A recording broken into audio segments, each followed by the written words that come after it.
Today we're going to talk about the 5 bold predictions I have for the 2018 season, and all that's coming up after the bumper. What do you mean you don't subscribe to my son's YouTube channel? Mama, no! Just snap the damn ball, RJ. What's up, kid folk? It's RJ Young. I am not on a step mill. Consider hitting the like and subscribe button because I upload a video every single day. It's always OU related, college football related, sports related. We have a good time. So we're trying something a little bit different this time. We're going to record with the overpriced, awesome Shure microphone in front of my face and see how that, basically messes with the audio. See if it's better, see if it's worse. Let me know what you think in the comments below. This is from a very, very cool, great friend of the channel who decided I needed better audio. Now, with that said, let's get into the 5 bold predictions I have for the 2018 season. Don't bump the microphone, RJ. That's going to be a problem. That's one of the reasons why the microphone is like not in front of my face, because I use my hands a lot and I sometimes don't know what to do with them, and they're going to bump this microphone. So we'll see. If it works and it's good, then we'll keep doing this and I'll figure out what to do with my hands.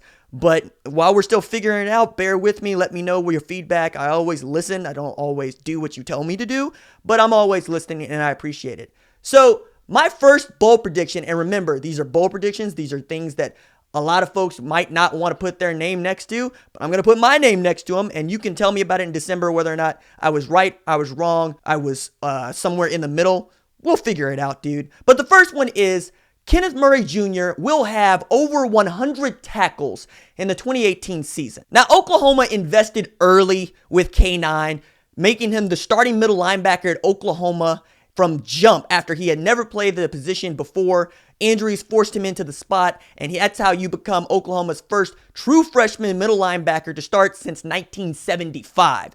And yes, Kenneth Murray Jr. had his growing pains.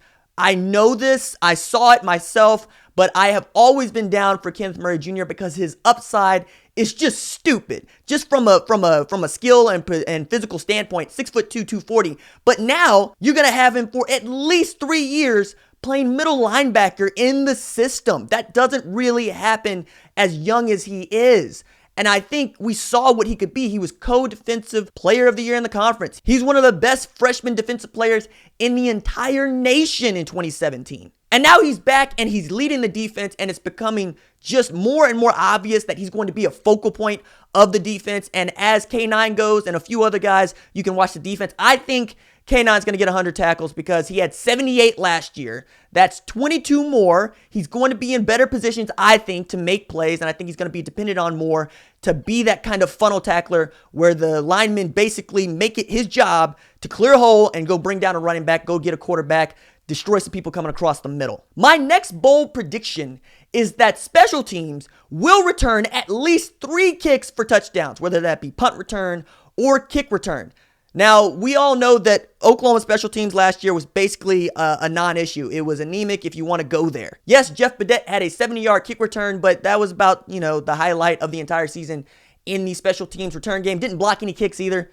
I would really like to see Shane Beamer put his stamp on Oklahoma in this way. CeeDee Lamb or Marquise Brown or Marcelius Sutton or Jalen Robinson, whoever you want to throw back there for kick returns, whoever you want to throw back there for punt returns, I would just like to see that become the third phase for which Oklahoma can flip the field, can score some points, and win a few games that they're going to have to win with a new quarterback to break in, which I'll talk about more. Now, I know it's tough to return kicks for touchdowns, especially with the touchback rule. It makes it cost prohibitive for you to try to take that ball out of the end zone unless you're just Alex Ross and you're that good. God, I never thought I would miss Alex Ross. Do you miss Alex Ross? I just want some touchdowns in the kick return game, and I think we could do it this year. I think there are 3 touchdowns that are waiting for Oklahoma to get in 2018. My third bold prediction is the secondary will pick off at least a dozen passes. Now, the secondary has never been the strong suit of Mike Stoops' defense in his second act since returning. There have been some outstanding players in the secondary. Tony Jefferson, for me, is at the top of the list. Tony Jefferson tackled everything that moved. I miss Tony Jefferson and that style of player on the defense in a real, just visceral manner. The guy went everywhere, cleaned up everything, put everybody on the ground. Zach Sanchez could be counted on to get those picks, man. We've had players in the secondary in the past, and we've had potential to have players in the past. My God, do you remember how good Hatari Bird looked like he was going to be? or how Ahmad Thomas looked like he was going to be just great. There's been Jordan Thomas. Goodness, we thought Jordan Thomas was going to be a first-round draft pick at corner.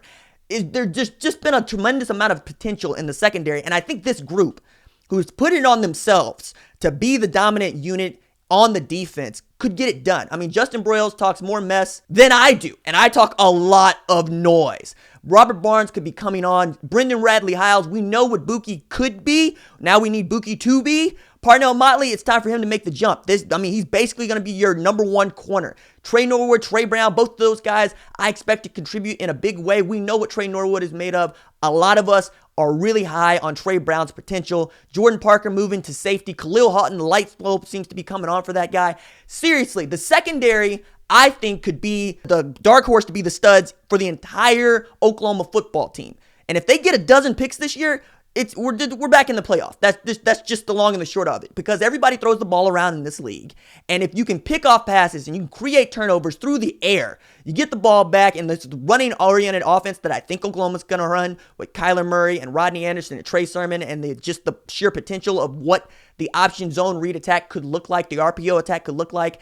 If you can give those guys more opportunities to score and hold the ball, nobody's going to be able to touch Oklahoma, and it starts with having a dominant secondary. So 12 picks, go get them, fellas. My next bold prediction is Drake Stoops, who I made the video about yesterday, will have double-digit catches and at least one touchdown. Now, perhaps only Brendan Radley-Hiles has made more of a splash during preseason camp as a newcomer than Drake Stoops, but Drake is like right behind him, specifically because those of you who follow OU football on Twitter, on social media, probably saw the one-handed grab Drake Stoops pulled down to kind of give folks that didn't know who Drake Stoops was as a wide receiver just a glimpse of what he's capable of. But the guy had over 1,000 yards receiving last year as at Norman North, and the guy had 15 touchdowns, so we know he can score. And I understand he's Bob's kid, and a lot of people are going to throw a lot of weight behind that, being Bob Stoops' kid. Number one, Drake Stoops is not the only kid of Bob Stoops on this football team. Isaac Stoops is there as well. Number two, Drake Stoops very much wants to be Drake Stoops. I don't think he wants to trade on his father's name any more than you would want to trade on yours if your father was a name brand. Second generation kids, for the most part, want to make a name for themselves, and it's clear that Drake Stoops wanted to go to OU because he came as a preferred walk-on, meaning he's not on scholarship, meaning he spurned offers from Memphis, Arkansas State, Western Kentucky. He had opportunities to be a scholarship football player elsewhere, and he decided to come to Oklahoma because I think he's got something to prove. I think he wants to prove he can be a great wide receiver at one of the best offensive football teams and offensive schools in the country. And with that said, I don't know that he's going to be able to break in as soon as he might want to, especially with how many receivers play slot, and we're kind of stacked at that position in 2018 with Michael Jones, Miles Tees, Nick Basquine, Jalen Robinson, Jaquaylin Crawford. There's a lot of bodies to work through, but if you're Drake Stoops, to try to get on the field. That said, I think this redshirt rule helps him, where you can play 4 games without burning your redshirt, and he could come up with double-digit catches over the course of 2018, and I think he's going to make it into the end zone for at least one garbage time TD, maybe one that actually matters in 2018, because he just seems to be that good. Now, the last one, I gotta rant for a second, okay? I gotta rant for a second, and I have to rant because now it's time to talk about how Kyler Murray is an athlete playing quarterback. Okay, but I hate this, but I've also been waiting to dunk on this for 9 months. I have been pregnant with the truth for 9 months.